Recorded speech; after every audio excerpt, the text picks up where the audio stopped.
Cek. Bismillahirrahmanirrahim.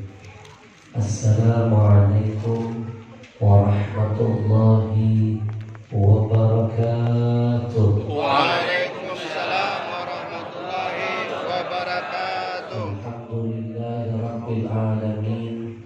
Wassalatu wassalam ala sayyidil mursalin wa ala alihi wa sahbihi ajma'in. Allahumma salli wa sallim wa barik wa karrim wa azim ala sayyidina Muhammad wa ala alihi wa ashabihi ajma'in. Amma ba'd. Semuanya kita bertawasul dengan Rasulullah, karena hanya dengan Rasulullah tawasul yang paling cepat menghantarkan kita kepada Allah. Wasilah yang tercepat yang membuat kita bisa meraih keberkahan, ampunan, kebahagiaan adalah lewat jalur orang yang paling dimuliakan Allah, orang yang paling dipuji Allah, orang yang paling dicintai dan dikhususkan Allah. Siapa lagi kalau bukan Nabi kita Muhammad sallallahu alaihi wasallam. Semuanya ikuti saya. Allahumma salli ala sayyidina Muhammadin Nabiyyir rahmah salatan wa salaman taj'aluna bihusni khatimah. Allahumma salli ala sayyidina Muhammadin sayyidil anam salatan wa salaman mu'afina min jami'il asqam. Allahumma salli ala sayyidina Muhammadin sayyidil mursalin salatan wa salaman waj'alna min ibadikas salihin.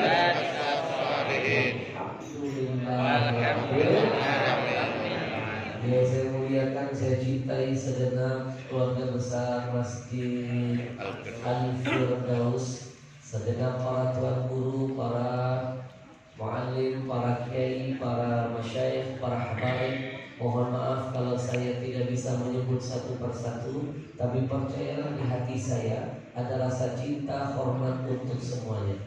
Mohon maaf lahir batin saya tidak bisa berjamaah salat subuh tadi di sini. Manusia punya rencana, ada Allah yang maha merencanakan. Kita baru tiba dari Sampit. Di Sampit ada 3 acara. Saya selesai tadi malam di Palangkaraya, langsung menuju ke Sampit, ngisi acara pagi, belum istirahat. Dari pagi lari ke acara yang kedua, selesai menuju acara yang ketiga, masuk daerah hutan namanya Paranggian. Jalannya luar biasa. Saya lihat jendela, buka lihat kanan, buat kiri, lihat kiri, masya Allah, pohon kurma di mana? Kurma.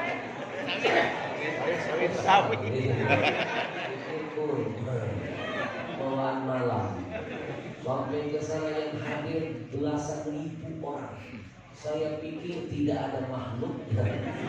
Ternyata di dalam hutan luar biasa. Acaranya ramai belasan ribu. Baru selesai jam dini hari, langsung menuju ke sini. Nyampe di hotel, belum sempat tidur, cuma ganti baju langsung menuju ke sini. Masya Allah. Dari sini saya sudah ada tabligh akbar duha. Dari duha menuju tabligh akbar ketiga siang. Dari situ ke rumah sekda. Malamnya tabligh akbar puncak bersama gubernur di Islamic Center. Pagi ini ada 5 acara. Dari semalam langsung menuju ke Kalsen lewat jalur darat. Mohon doanya. Amin. Dia diberikan kesehatan dan kekuatan. Manusia boleh punya rencana, tapi jangan lupa ada yang maha merencanakan. Percayalah, rencana Allah pasti, sekali lagi, pasti lebih indah dari apapun yang sering kita rencanakan. Percaya? Saya Ana urid, saya punya keinginan. Anta turid, kamu punya kemauan. Huwa yurid, dia punya keinginan. Jangan lupa, wallahu yaf'al ma yurid, Allah pun akan melakukan kehendaknya sesuai dengan kemauannya. Sekali lagi, rencana Allah pasti lebih indah. Pelajaran pertama pagi ini buat Bapak Ibu, saya titipkan pesan. Masih ingat gak kejadian kecelakaan pesawat Lion yang sempat menghebohkan? Masih? Pesawat Lion sebelum kejadian corona. Kalau Sriwijaya kan sudah corona, penumpangnya nggak banyak. Pesawat Lion full penumpangnya sebelum corona. Saya teringat betul, semua penumpang pesawat Lion meninggal dunia. Sekali lagi saya ulangi, seluruh penumpang pesawat Lion meninggal dunia. Yang selamat cuma satu penumpang saja. Sekali lagi saya ulangi, semua penumpang pesawat Lion meninggal dunia. Yang selamat cuma satu. Kenapa yang satu itu selamat? Karena ketinggalan pesawat. Makanya selamat. Siapa yang membuat dia tertinggal pesawat? Allah. Dia tinggal di Bandung. Teman satu kantornya sudah naik pesawat, cuma dia doang yang tertinggal. Dia tinggal di Bandung. Allah bikin dia telat bangun. Buru-buru dia ambil pakaian, naik mobil, tancap gas. Di jalan tol Cikampek Allah bikin macet. Singkat cerita, sampai ke bandara dia telat 10 menit. Pesawat Lion terbang jam 6 lewat 10, dia nyampe 6 lewat 20. 10 menit kelamaan. Pas ditinggal pesawat. Saya langganan pernah telat 5 menit saja ditinggal pesawat. Memang kalau dipikir-pikir pesawat tidak setia dengan penumpang. Coba kalau pesawatnya telat, kita nungguin loh. Kita nungguin. Mau 1 jam 2 jam kita setia nungguin pesawat. Tapi kita telat, pesawat tidak setia nungguin kita. Saya pernah 5 menit telat ditinggal pesawat, saya balas dendam. Saya beli tiket pesawat yang sama, 5 menit dia mau terbang, saya tinggalin. tinggal dua. Balas dendam saya. Jangan ditiru ya. Pesawat. Saudara kita yang selamat tadi tinggal di Bandung, Allah bikin telat. Bapak Ibu, sebelum saya lanjutkan cerita, saya ingin memberikan ilustrasi yang indah. Kita semua ini ibarat artis. Allah itu sutradara kita. Dunia ini panggung sandiwara, lahibun wa lahwun. Hari ini, besok, lusa itu bagaikan episode dalam sebuah sinetron. Ada kalanya Allah bikin episode kita tersenyum dengan kisah-kisah yang menyenangkan, maka bersyukurlah kepada Allah. Ada kalanya Allah bikin episode kita termangu dengan kisah-kisah yang membingungkan, maka bermuhasabah, merenung diri. Ada kalanya Allah bikin episode kita meneteskan air mata dengan kisah-kisah yang menyedihkan, maka bersabarlah. Jadi sekali lagi, kita artis, Allah sutradara. Cut action sepenuhnya milik Allah. Jelas? Jelas. Yang bikin dia telat macet Allah. Dia berangkat dari Bandung, telat bangun, panik, dia tancap gas sampai di Cikampek, dibikin macet oleh Allah. Nyampe bandara telat 10 menit, ditinggal pesawat. Sampai di sana marah dia, murka dia, keluar sifat jelek kita. Kalau itu kejadian pada diri kita, terkadang kita gampang betul seuzon dengan Allah. Betul? Menganggap Allah tidak adil. Dikit-dikit dengan mudah berkata, kenapa saya digini ya Allah? Kenapa? Maaf, kata guru saya, kalau lagi diuji Allah begitu jangan pakai kata kenapa. Dibikin sakit, gak sopan, gak punya adab, gak pantas bilang, kenapa saya dibikin sakit? Kenapa bukan tetangga ya Allah? Apa jatuh? Kenapa saya dibikin bangkrut? Kenapa? Gak pantas bilang kenapa. Wala taqulu likulli syai'in limadha. Gak boleh ngomong kepada Allah Tuhan kita dengan kalimat kenapa. Tapi yang boleh dan pantas adalah, ya Allah, apa hikmah di balik kejadian ini semua? Percayalah, segala sesuatu pasti ada hikmahnya. Segala sesuatu ada pembelajaran dari Allah untuk kita. Begitu dia nyampe ke bandara, marah dia, murka dia, keluar sumpah merapah, jalan macet disumpah-sumpahin, mobil dianggap tidak bisa laju kencang ditendang-tendangi, istrinya di rumah diteleponin. Kering, mama, ini semua gara-gara mama. Semalam mama minta nambah. Badan lemes, tidur pulas, telat bangun, mam yang keroknya. Baru 5 menit dia nyari-nyari kesalahan orang, nyari kambing hitam. Allah kasih jawaban. 5 menit Allah kasih jawaban. Dia masih di bandara. Di depan matanya ada TV sedang menyala. Memberitakan info terkini bahwa pesawat Lion yang harusnya dia tumpangi bersama teman-teman satu kantornya hilang dari radar, putus komunikasi, diprediksi jatuh di Laut Kerawang dan dipastikan semua meninggal dunia. Pesawat Lion itu jatuh di Laut Kerawang, masih ingat? Sampai sekarang tanda tanya besar. Jatuhnya gara-gara apa? Ada yang bilang mesinnya mati, ada yang iseng mengatakan jangan-jangan pesawat ini jatuh di Laut Kerawang karena terkena imbas angin goyang Kerawang. Kerawang terkenal goyang maut. Pesawat aja nyungsep apalagi tiang. Bujur. Masih di bandara, Mekah, marah, dia seuzon dengan Allah, semua jadi target amarahnya.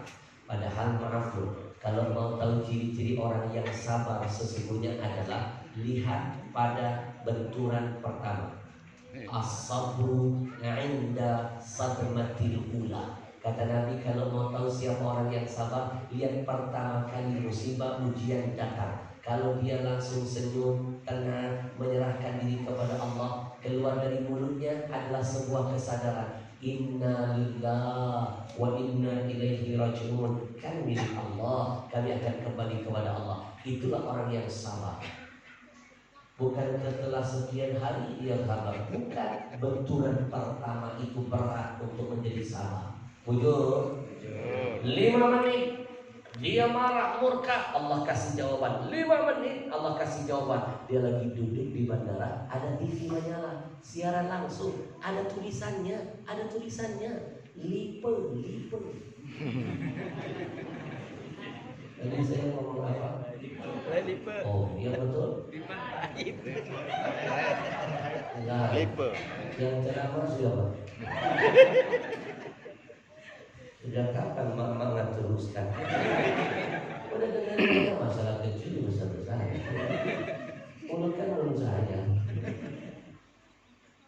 Yang menyiarkan berita bukan sembarang TV loh, TV terkenal loh di negeri ini. Ada tulisannya TV One.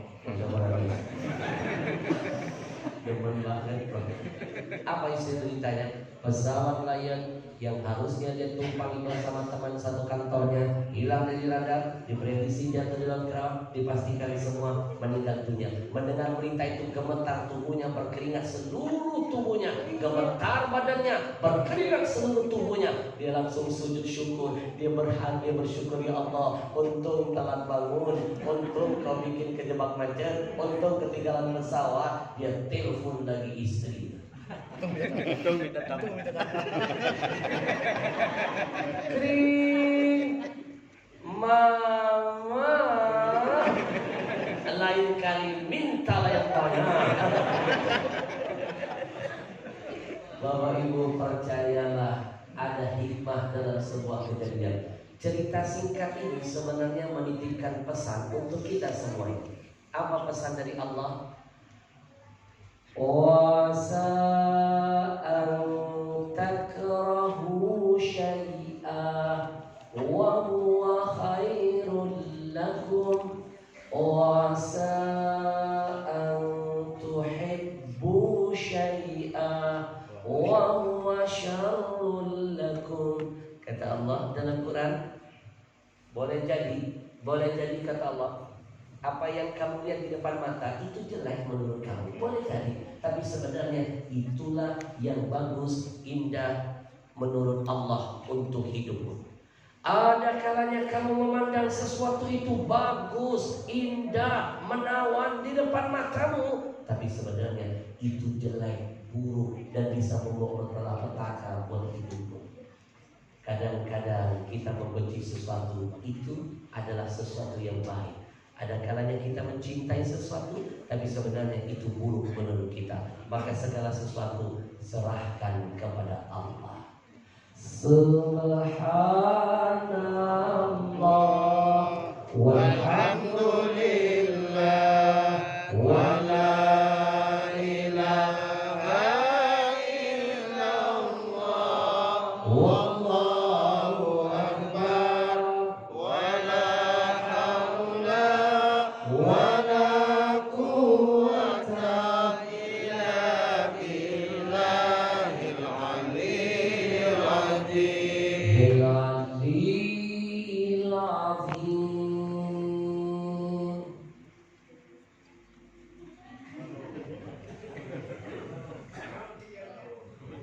Sebentar, saya tanya dulu di KM masjidnya. Apakah di masjid ini penceramah nggak boleh lagi lihat jam tangan? Masih boleh kan? Masa dia jam tangan banyak yang marah? Ini kan jam mulut, bukan jam pian. Yang suka pakai jam pian itu dukun. Bapak Ibu yang dimuliakan Allah, beberapa puluh menit ke depan kita nanti akan belajar bersama-sama. Yang menyimak nanti di akhir tausiah ada hadiah dari saya. Hadiahnya berangkat haji. Amin. Bagi yang mampu. Amin dulu. Siapa tahu Allah kunci kalimat amin hari ini. Allah berkahi rezeki, panjangkan umur, sehat aman, tahun berikutnya bisa berkah. Amin. Mau pergi haji? Mau umroh? Pagi ini kalau saya tawarkan dua pilihan, mau pilih yang mana? Pikirkan, dengarkan, jangan salah menjawabnya, satu saja. Pilihan pertama, mau dipanggil Allah jadi tamunya, atau mau yang kedua, mau dipanggil Allah.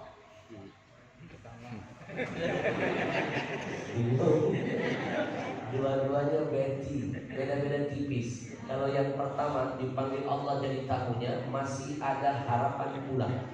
Tapi jangan berani-berani pilih yang nomor dua, dipanggil Allah. Itu maksudnya benar-benar dipulangkan alias mata air. Orang yang bilang mati apa? Mati. Mau yang pertama apa yang kedua? Yang kompak, yang pertama apa yang kedua? Kelihatan takut mati. Padahal maaf yang punten, ternyata kematian itu tidak perlu ditakuti sebenarnya. Kenapa? Karena mati barang pasti. Kullu nafsin dha'iqatul. Semua yang bernyawa pasti. Mau siapapun yang menjaga kita, melindungi kita, sembunyi di benteng yang kokoh, kalau sudah waktunya pasti akan mati. Dengan gak berita lelaki yang menghina Nabi Muhammad di Swedia, penghina Nabi, yang membuat karikatur Nabi, itu dia takut betul dengan mati. takut diserang, takut dibom, takut dibunuh. Akhirnya hidupnya 24 jam dijaga, dikawal oleh pengawalan ketat, super ketat. Akhirnya mati, termasuk yang mengawalnya mati kecelakaan. Kabar terbaru yang menghebohkan, betul? Mau siapapun yang menjaga dan melindungi kita, kalau sudah ajal tidak akan pernah bisa diundur, tidak akan pernah bisa dimajukan. Bapak Ibu, mati sesuatu yang pasti, tidak perlu ditakuti. Sebenarnya yang perlu kita khawatirkan, jangan nekat mati kalau bekal akhirat belum terpenuhi. Sekali lagi, jangan berani mati kalau pesan akhirat belum, kalau bekal akhirat belum terpenuhi. Itulah pesan Allah dalam Al-Quran. Wal tanzur nafsum ma qaddamat liha. Hendaklah kau tanya bekal apa yang sedang kau persiapkan untuk hari esok.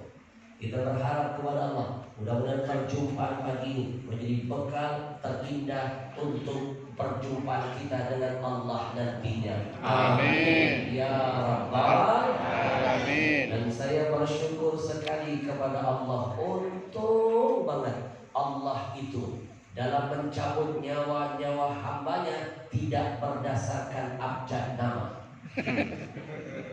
Untung sistem acak. Siapapun bisa duluan, siapapun bisa belakangan.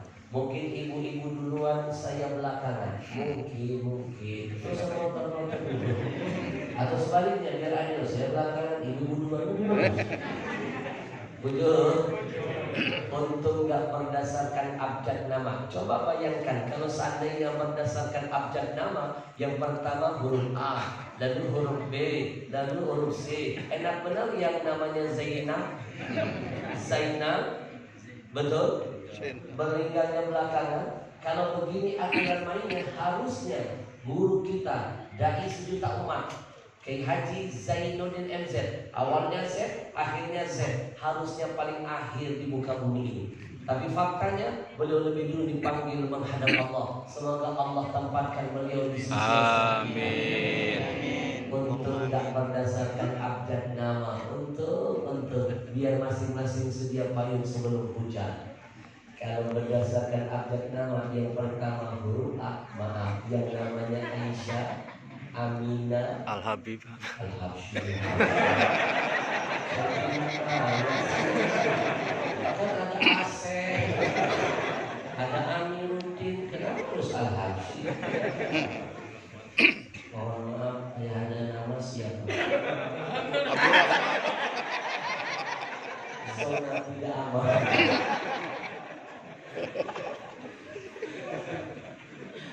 Ada nama siapa? Oh, zona nyaman. Untung ya tidak berdasarkan abjad nama. Coba kalau berdasarkan abjad nama, saya percaya nggak akan ada yang berani pakai nama awalnya. Sibuk mau cari nama Z. Betul? Zainab, Zaitun, Zainuddin, Zebra dan lain sebagainya. Maka bersyukurlah kita hari ini. Mudah-mudahan Allah wafatkan kita di tempat yang baik. Amin. Dan berbuat kebaikan. Amin. Di hari yang terbaik. Amin. Dilepas dan didoakan orang-orang baik. Amin. Ya Rabbal Alamin.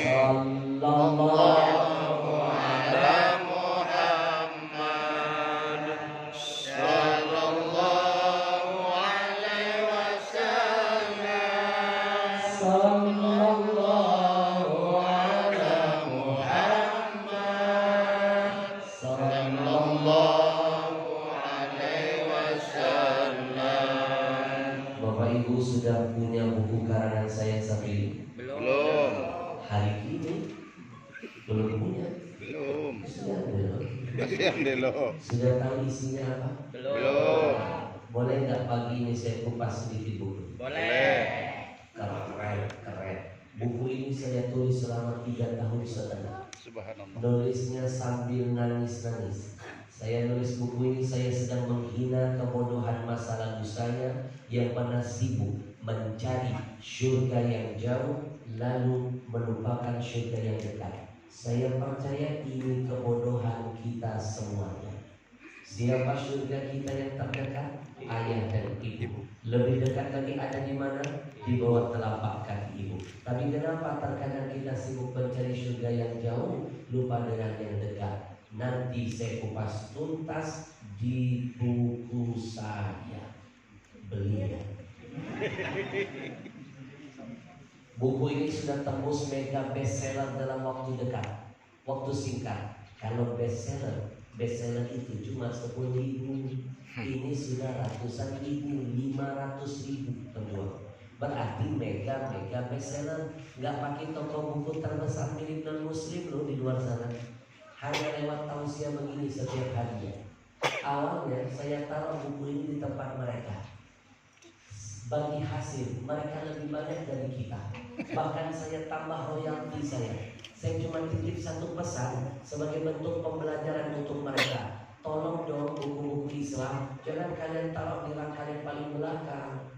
Buku kalian kok bikin itu masuknya area strategis. Ini kan tidak fair. Padahal pembeli terbesar toko buku kalian adalah jaringan kami kaum muslimin. Akhirnya mereka setuju. Saya sidak nggak sengaja di cabangnya Cibubur Junction.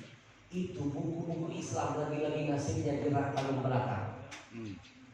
Biar anak-anak kita nggak mampir ke rak buku kita, mereka bikin jebakan Batman. Mereka taruh di depan raknya ada rak komik, di depannya rak novel. Pantas anak kita langkah kakinya sudah terhenti di rak-rak itu. Mereka tidak mampir dan membaca buku-buku Islam. Cantik mainnya, strateginya luar biasa. Saya bilang ke staf saya, keluarkan buku saya dari tempat mereka. Saya tidak sudi ada di tempat mereka. Kita buktikan mereka mana yang lebih cepat tembus 10.000 bestseller. Jaringan yang mereka sombongkan ada di seluruh Indonesia cabangnya, atau mulai hari ini kita garap dari masjid ke masjid, musola ke musola. Daripada untung kita kasih ke mereka, lebih baik untungnya kita kasih Yayasan Yatim Duafa Indonesia. Takbir.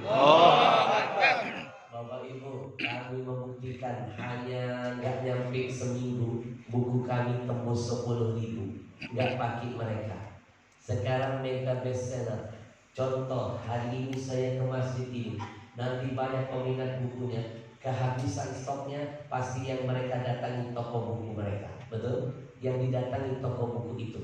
Berapa banyak se-Indonesia ada yang datang. Ada buku, ada syurga di rumahmu, karya Habib Ustaz Ahmad Habsyi. Begitu disearching, ketik-ketik, mereka nggak ada stoknya. Tapi data itu nempel di komputer mereka. Se-Indonesia permintaan.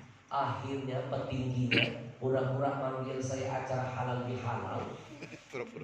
Datang saya ke sana, lalu petingginya berkata, Habib, bukunya permintaannya dahsyat loh se-Indonesia, masukkan lagi ya ke tempat kami. Saya bilang maaf, saya nggak ada lagi yang saya kejar, sudah mega bestseller. Lalu ada stafnya menyerang saya, kalau Habib tidak masukkan bukunya ke tempat kami, Habib tidak akan punya nama. Saya jawab, maaf, saya bikin buku bukan cari nama, tapi cari pahala dan berkah. Kalau nama dari kecil saya sudah punya. Kenapa cari nama? Al-kibriya mal-kibriya sodako. Arogan, sombong. Kepada orang yang sombong pahalanya sedekah. Sallallahu alaihi Muhammad. Sallallahu alaihi wasallam. Sallallahu Ala Muhammad ya Rasulullah alaihi wasallam. Bapak Ibu, 3 tahun setengah saya nulis buku ini. Saya jamin yang baca buku ini akan nangis terseduh-seduh ingat dosa kepada ayah ibu. Nangis nanti nangis. Buku ini dahsyat. Saking dahsyatnya pernah terbukti. Satu hari saya tabligh akbar di satu kampung. Jamaah yang hadir puluhan ribu orang, hidup semuanya. Tiba-tiba saya terharu, nampak ada seorang preman, rambut gondrong, badan bertatu, otot Atlet. urat kawat, otot besi, leher beton, muka asbes. Saking serahnya. Dia masih mau dulu dengerin ceramah saya. Saya kan terharu dia malu begini. Saya panggil ke depan. Shh, saya hadirkan buku saya. Subhanallah, saking hebat dan berkahnya buku ini, belum dia baca setiap lembarannya, baru dia lihat judulnya, dia pegang, menangis meraung-raung preman itu. Saya tanya dia, abang, kenapa abang menangis? Ternyata dia menangis karena nggak bisa baca.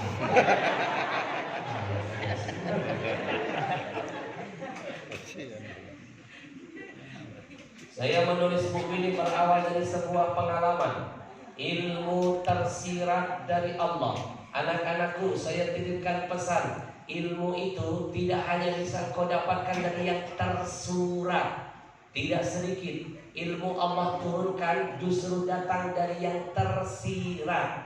Apa itu? Kejadian apapun pada dirimu, pada orang-orang di sekelilingmu, bahkan kejadian di dunia ini, itu sebenarnya ilmu titipan tersirat dari Allah untuk direnungi. Jauh-jauh hari ulama kita berpesan dengan pesan indahnya, mangkaturo i'tibaruhu qalla isaruhu. Siapa yang pandai mengambil hikmah dari semua kejadian apapun di atas muka bumi ini, maka dijamin sedikit kegagalan dalam hidupnya. Kenapa kita selalu gagal? Gak mau belajar dari kisah-kisah orang-orang sebelum kita. Kalimat ulama kita di copy paste orang barat. Mereka bikin kalimat hampir sama. Copy paste mereka itu. Experience is the best teacher. Do you understand? No. Saya ajarin. Itu bahasa Inggris. Artinya ini jangan buang sampah sembarangan. Experience is the best teacher. Pengalaman bisa jadi guru terbaik bagi kehidupan. Sebenarnya mereka copy paste. Bapak Ibu, kalau saya bongkar banyak ilmu kita yang di copy paste orang kafir banyak. Contoh, dalam Islam kita diajarkan teori, 3 teori mendidik anak. Mendidik anak ini ada 3 teorinya. Teori pertama, salah satunya la'ib waladaka sam'an, 0 sampai 7. 0 sampai 7, ajarin sambil bermain, la'ib, bercanda, bermain. Ini diambil orang barat, dialah yang pertama bikin taman bermain dan taman anak. Itu idenya dari Islam. Bapak Ibu mau tahu? Dalam Quran ada ayat waja'alna minal ma'i kulla syai'in hayy. Dari ayat semua bisa hidup. Satu ayat itu dibaca orang Yahudi. Mereka mengaji dan mengkaji. Mereka bukan cuma hidup dari air, kaya raya. Mereka bikinlah perusahaan air minum. Perusahaan pertama air minum dibikin Yahudi. Ada 3 bisnis besar. Yahudi tidak akan melepaskan bisnis itu. Nomor 1 bisnis water seluruh dunia. Termasuk di Indonesia, mereka bikin perusahaan air minum. Itu 80% minuman di Indonesia dikuasai Yahudi. Untungnya pasti buat Israel. Itu sebabnya saya bikin tandingan, saya bikin perusahaan air minum sendiri. Masuk Pak Eko. Hajulah. Ini perusahaan saya yang kelima. Untungnya kita kirim buat Palestina. Kalau mereka bikin produk untuk Israel, lawan dengan produk. Untungnya buat Palestina. Jihad itu jangan pakai otot saja, otak. Mereka bikin musik, lawan dengan nasyid. Mereka bikin film gak bagus, lawan dengan film dakwah. Mereka bikin produk, kita lawan dengan produk. Itu namanya jihad. Allahu Akbar, Allahu Akbar, Allahu Akbar. Saya dapat ilmu tersirat dari Allah yang pertama, yang membuat akhirnya saya menulis buku ini. Ketika saya tabligh akbar di sebuah kota, namanya Muara Tebu. Kotanya kecil banget. Landing di Jambi, naik mobil 5 jam menuju kota kecil itu. Sesampainya di kota itu, saya meneteskan air mata melihat ilmu tersirat dari Allah. Seorang anak laki-laki mengunci ibunya di kandang kambing. Masya Allah. Dia tidur di tempat yang bagus, ibunya dibiarkan tidur di kandang kambing. Saya langsung merenung, pantas Allah marah dengan Indonesia. Dihadirkan bencana dan musibah. Jawabannya sudah banyak kacang lupa dengan kulitnya. Bujur. Di sebuah kota kecil namanya Muara Tebu. Kecil sekali kotanya, kecil banget kalau dilihat dari peta. Ada yang salah. Kejadian yang kedua, di Brebes kami menemukan Ada anak usia 12 tahun mukulin ibu kandungnya sampai babak belur hanya karena perkara sepele. Ibunya terlambat nganterin makanan untuknya. Tidak cukup sampai di situ, dia ambil gantungan baju, dia pukul ibunya, sobek bibir ibunya. Saya kembali menyimpulkan, pantas Allah kasih bencana bertubi-tubi untuk negeri ini. Kenapa? Banyak anak jadi majikan bagi ayah ibunya.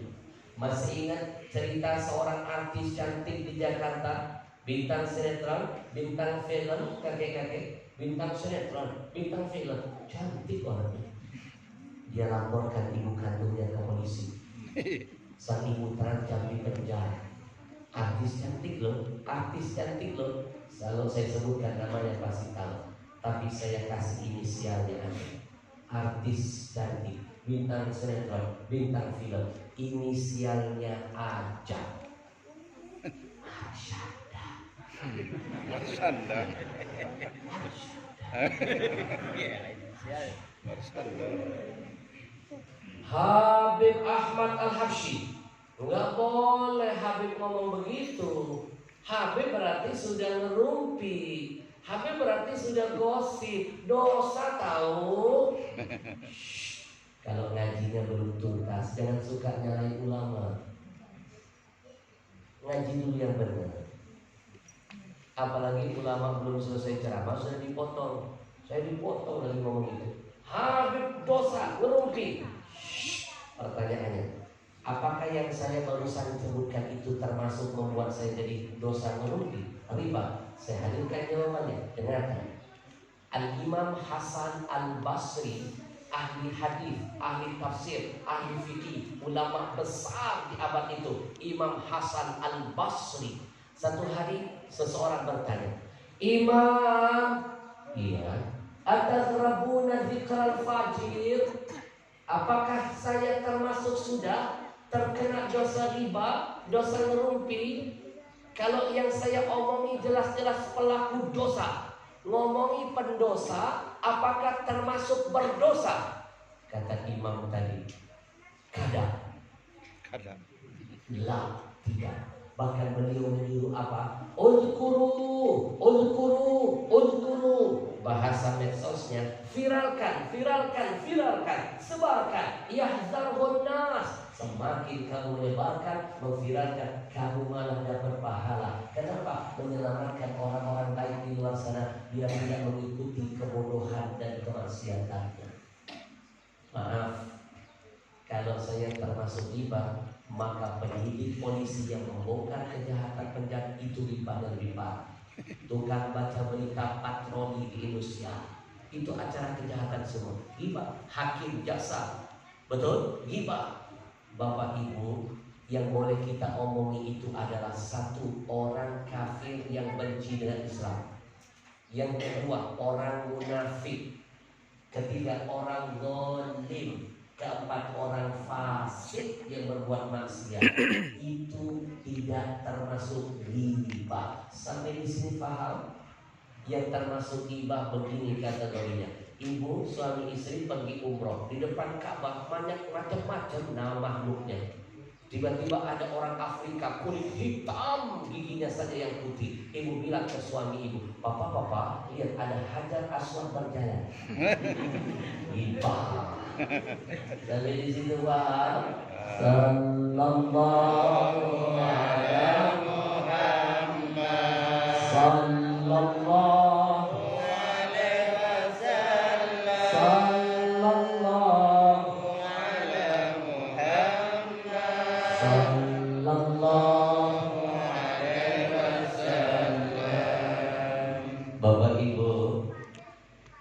yang lebih parah dari artis itu ada kisah nenek Aminah. Seorang nenek tua renta di hari senja harusnya dimuliakan, dicintai, tapi sang anak malah melaporkan si nenek ibunya ke kantor polisi. Bahkan yang lebih gila, sang anak kandung menuntut ibunya ganti rugi 1 miliar. 1 miliar. Demi Allah, jangankan hartamu, nyawamu tidak bisa membayar jasa ibu. Seorang ibu berani mati demi melahirkan 10 putra putrinya, tapi 10 anak belum tentu siap mati demi seorang ibunya. Seorang ayah bisa membahagiakan 10 putra putrinya, tapi 10 anak belum jaminan bisa membahagiakan seorang ayahnya. Bujur, di buku saya tulis itu semua. Beliau.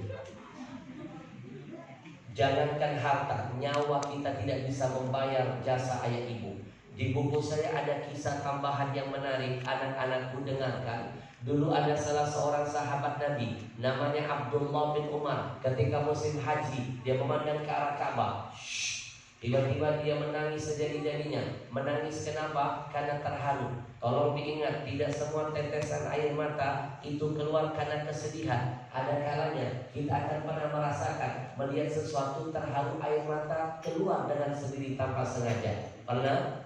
Abdullah bin Umar menangis bukan karena cengeng, tapi karena terharu. Lihat di depan matanya seorang anak muda sedang menggendong wanita tua di atas lehernya. Wanita itu dibawa tawaf 7 kali putaran mengelilingi Ka'bah. Lalu dia bertanya kepada anak itu, "Nak, siapa wanita tua yang ada di lehermu itu, nak?" Sang anak muda menjawab, "Ibuku, Imam.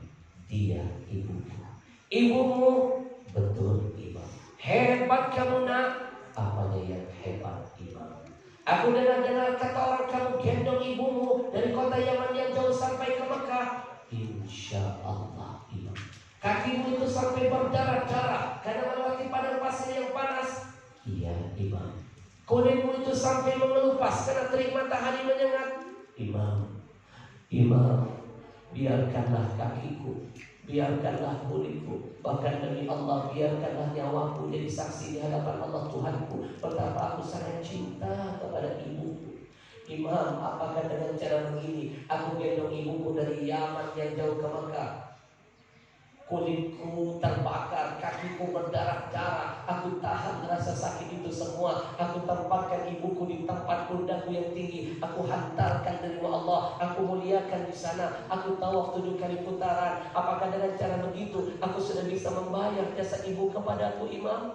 Abdullah bin Umar menangis lalu berkata, "Nak, 1000 kali kamu gendong ibumu dari Yaman sampai ke Mekah, 1000 kali kakimu berdarah-darah, 1000 kali kulitmu mengelupas, 1000 kali kamu tawaf mengelilingi Ka'bah. Tiap hari sekalipun ibu di atas lehermu, demi Allah itu tidak akan bisa membayar satu teriakan rasa sakit ibumu yang pernah ia teriakan ketika melahirkanmu. Itu tidak akan bisa menembus satu tetes darah ibumu yang pernah keluar ketika melahirkanmu.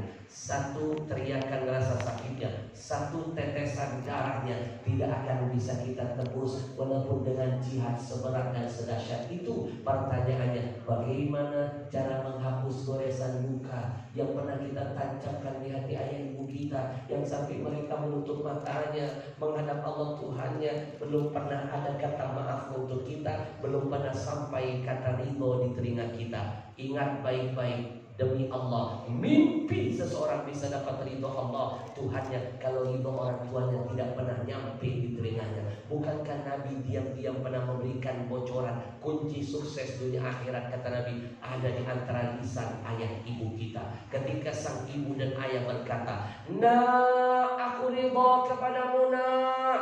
Langit terbuka, arasy bergoncang, malaikat mengaminkan doa kita, Allah mengabulkan semua keinginan kita. Itulah pesan di balik hadis Nabi, ridallah fi ridal walidain wa suhtullah fi suhtil walidain. Ketika ridhonya Allah terletak ketika orang tua ridho kepada kita, dan murkanya Allah terletak ketika orang tua murka kepada kita. Bapak Ibu, ayah ibu tidak ada gantinya. Istri, suami ada kata mantannya, ada kata mantan suami, ada kata mantan istri. Tapi untuk ayah ibu kita tidak akan pernah ada kata mantannya. Bujur, saya titipkan pesan buat anak-anak, pasang telingamu, buka hatimu. Ayahmu, ibumu gak ada gantinya, apalagi ibumu. Ibumu ngeden ketika melahirkanmu, keluar kamu. Coba kamu ngeden, apa bisa keluar ibu? Bujur? Ibu ngeden keluar anak, anak ngeden keluar apa? Gak usah dibahas. Maka istighfarlah kepada Allah. Kalau yang hadir di sini lebih banyak menyusahkan orang tua daripada ngebahagiain orang tuanya. Istighfar kepada Allah. Ingat satu tetes air mata kezaliman yang kita keluarkan dari mata orang tua, kalau detik ini tidak segera tobat kepada Allah, minta maaf kepada mereka, saya pastikan satu tetes air mata itu akan diganti Allah dengan 1000 azab, bencana, musibah, kesialan beruntun menghampiri hidup kita. Tapi kalau satu senyuman yang kita ciptakan keluar dari wajah orang tua kita karena akhlak kita, maka satu senyum mereka akan menjadi asbab 1000 rezeki, 1000 kebahagiaan, 1000 kemudahan, 1000 ampunan akan Allah hadirkan menghampiri kita. Maka tanya hati kecil kita, kita lebih sering membuat mereka tersenyum atau justru membuat mereka sujud di atas sajadahnya, menangis mengadu kepada Allah. Mereka menyesal melahirkan anak-anak durhaka seperti kita. Istighfar kepada Allah. Astaghfirullah.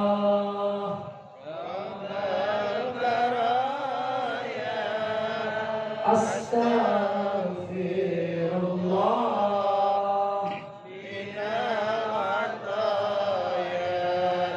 Bapak Ibu, ini sebabnya kenapa Indonesia banyak bencana dan musibah, karena banyak kacang lupa dengan kulitnya.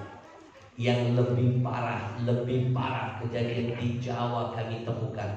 Ada seorang wanita tua, janda soleha. Di hari tuanya tetap bekerja, jadi kuli di salah satu sawah demi mencari sesuap nasi untuk anak-anaknya. Anak-anaknya bukan malah bantuin orang tua, malah majakin ibunya. Ketika sang ibu tengah bekerja di tengah sawah, datang anak laki-lakinya masuk ke tengah sawah bawa parang. Dia meminta paksa dari ibunya 500.000. Ibunya nggak punya uang, dia kejar ibunya pakai parang. Berlarilah sang ibu ketakutan dan terjatuh di tengah sawah. Apa yang terjadi? Dia tebas leher ibunya. Hanya dengan senilai 500.000 saja.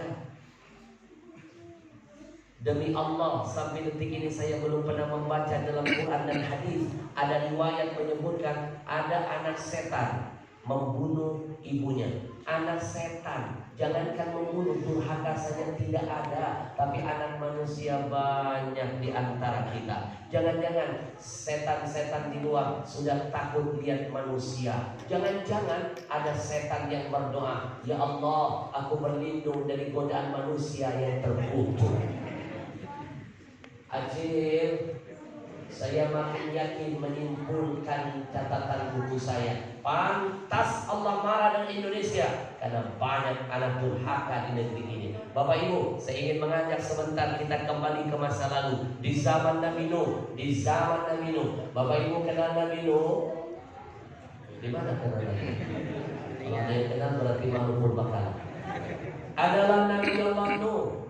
Diuji Allah dengan bencana. Bencana itu namanya banjir. Saking dahsyatnya, konon satu dunia ditenggelamkan, satu dunia tenggelam. Tidak ada yang selamat dari bencana itu kecuali yang naik ke atas kapal Nabi Nuh. Maka Nabi Nuh dikasih gelar tambahan. Apa gelarnya? Abul Bashar Tsani, bapak manusia kedua setelah Adam. Kenapa? Karena tidak ada seorang manusia pun yang bisa hidup setelah banjir Allah hadirkan. Timbul pertanyaan, kenapa Allah murka? Kenapa Allah marah? Kenapa semua ditenggelamkan Allah? Apakah karena sebab ketika itu umat Nabi Nuh membangkang kepada nabinya?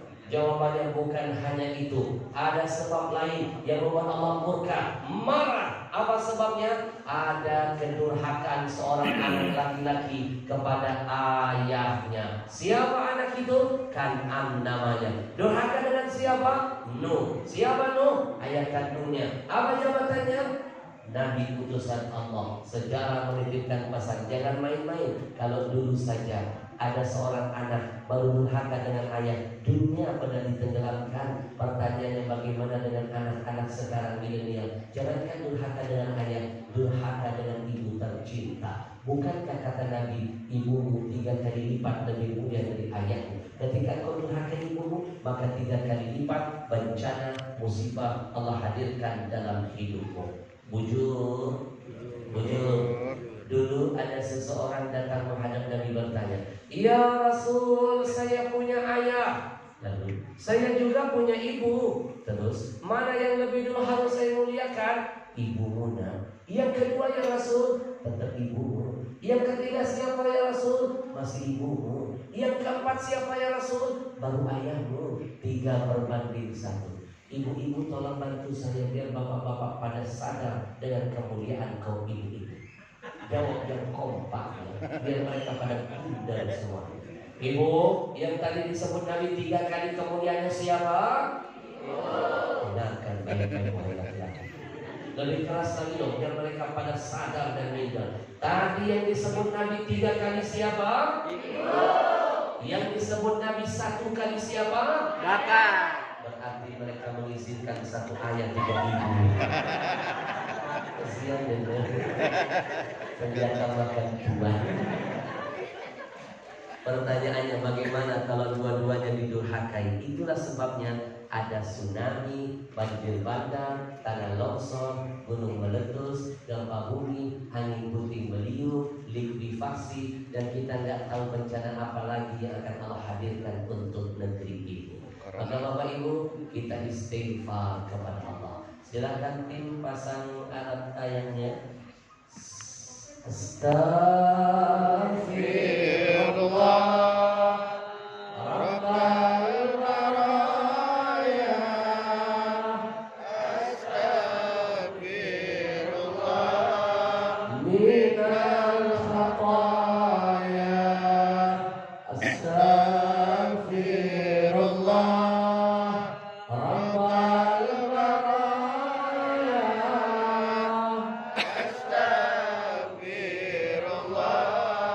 Minal khataya. Astaghfirullah Rabbal baraya. Astaghfirullah Minal hataya. singkat, padat. Sebelum saya lanjutkan kajian bukunya lebih dalam, lebih asyik lagi, izinkan saya berterima kasih juga kepada yang sudah menjadi sponsor membawa saya tabligh akbar di Kalteng ini. Siapa mereka? Anak-anak muda inilah. Mereka menamakan dirinya Komunitas Riau Indonesia Mengaji. Muda usia mereka, mantap betul jihad mereka. Mereka lah yang memberikan tiket pesawat saya. Mereka yang bayar hotel, makan, minum saya dihadirkan contoh ke masjid ini. Tidak ada persyaratan yang memberatkan. Jujur, ibaratnya saya jadi hadiah kejutan bagi warga. Rugi loh yang gak mau datang, rugi loh. Belum tentu saya datang lagi ke sini kedua kalinya. Mau undang khusus Wanipiro. Siapa yang bilang Wanipiro? Yang ngomong Wanipiro kadang-kadang suka benar. Mahal-mahal, bukan mahal. Bukan saya mahal, tiketnya yang mahal. Sekarang ini harga surat menyurat lebih mahal dari harga tiket. Betul? Saya nggak pernah berangkat sendirian bawa rombongan. Berapa biayanya pasti mahal. Kalau urusan amplop nggak usah dipikirin. Saya nggak pernah mikir, yang penting isinya. Saya mah nggak pernah mikirin, nggak pernah. Setiap kali orang nelfon, Habib siap hadir di tempat kami, siap. Doakan saya sehat, banyak umur, ada waktu saya hadir. Tidak pernah saya mikirin bayaran. Kenapa? Biarkanlah panitia memikirkan. Jangan begitu, guys. Tugas saya ceramah, tugas panitia mikir. Maaf panitia, jangan dianggap bercanda. Ibu, mereka ini yang jadi sponsor perjalanan dakwah saya di Kalteng. Bulan ini saya diterbangkan di Kalteng. Bulan kemarin di Sumsel. Bulan sebelumnya di Kalsel. Bulan sebelumnya di mana? Di Kaltim. Bulan sebelumnya di Lampung. Bulan sebelumnya di Bangka Belitung. Bulan sebelumnya di Lombok. Bulan sebelumnya di Batam. Bulan sebelumnya di Medan. Bulan sebelumnya di Pekanbaru Riau dan sebagainya. Bulan ini di Kalteng. Setelah ini sudah waiting list, Kaltra dan lain sebagainya sampai Papua waiting list. Saya dibawa mereka kadang-kadang masuk kampung, keluar kampung, saya merasa jadi orang kampung. Kadang-kadang dibawa mereka masuk kota, keluar kota, saya merasa jadi orang kota. Kadang-kadang dibawa mereka masuk desa, keluar desa, merasa jadi orang desa. Saya juga pernah dibawa mereka masuk hutan. Keluar hutan saya merasa saya bilang hutan dulu saya. Tidak berantem. Bapak Ibu, kita doakan mudah-mudahan mereka istiqomah dalam dakwah. Bukan cuma menghadirkan ulama di setiap pelosok, tapi di akhir kajian mereka mengajak umat menyempurnakan iman dengan amal. Innal ladina amanu wa amilus iman tidak sempurna kalau tanpa amal. Dan kata Nabi, hanya amal yang akan menemani di alam barzakh. Dan kata Nabi, hanya ada amal yang insya Allah akan terus mengalir sampai kiamat, tidak akan putus. Salah satu amalnya adalah wa mushafan wa rafahu, wakaf Quran yang pernah kita keluarkan. Maka Bapak Ibu, kita akan lihat dulu sekelumit perjuangan mereka selama 1 tahun penuh. Mereka sudah berjuang 1 tahun ngumpulin Al-Quran ditebar untuk Indonesia. Bulan ini dikumpulkan di Kalteng, dibagikan di Kalteng. Zonasi berkahnya kembali buat Kalteng, menjaga Kalteng dari bencana dan murka Allah. Takbir! Tak kenal maka tak sayang, tak sayang maka tak cinta. 1 tahun mereka berdiri, 200.000 Quran sudah mereka kumpulkan dan mereka tebar. Sekali lagi 200.000 Quran. Raja Salman dikalahkan oleh mereka. Raja Salman itu tahun ini hanya mampu memberi bantuan Indonesia Al-Quran berapa? 30.000. 30.000 raja loh, orang paling kaya loh, orang nomor 1 di sana loh. 30.000 Quran saja tahun ini untuk Indonesia. Mereka ini bukan raja, bukan orang kaya, bukan orang nomor 1 di negeri ini, tapi mereka punya cita-cita yang luar biasa, punya semangat. Mereka berhasil 200.000 Quran. Mereka yakin dengan slogan where there is will, there is way. Kalau ada niat, ada nawaitu, pasti ada jalan Allah hadirkan. Bapak Ibu, kita saksikan sekelumit singkat perjalanan mereka selama 1 tahun dan siapa saja yang ada jadi pembina di belakang organisasi ini. Silakan tim.